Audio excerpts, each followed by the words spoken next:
C'est le moment où le train à grande vitesse est sorti des rails, à Saint-Jacques-de-Compostelle, dans le nord-ouest de l'Espagne.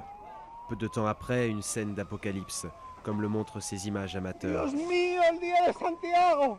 C'est le pire accident de train, le plus meurtrier qu'ait connu l'Espagne depuis 1944.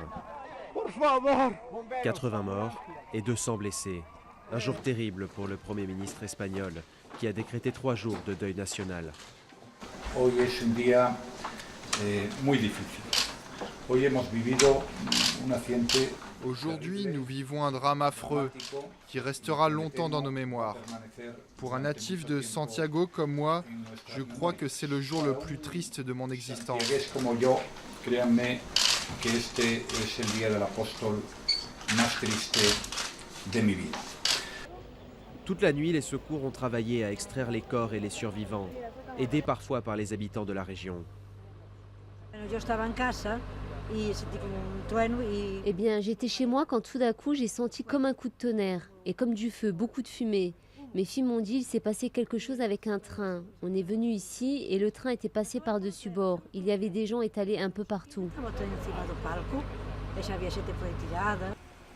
Une morgue improvisée a dû être installée, tandis que les secours lançaient des appels à des dons de sang pour les blessés. Dans une situation d'urgence comme celle-ci, c'est normal que tout le monde vienne, surtout si on est déjà donneur. Aujourd'hui, encore plus, il faut venir et faire tout le possible pour aider. Plusieurs enquêtes ont été lancées pour déterminer les causes du drame. La compagnie nationale Renfe a assuré que le train avait été récemment inspecté et ne présentait aucun problème. Mais la vidéo de surveillance et les premiers éléments recueillis par les médias espagnols mettent en cause une vitesse excessive. Selon El País, le conducteur, qui a survécu au drame, aurait signalé qu'il roulait à 190 km/h, le double de la vitesse autorisée.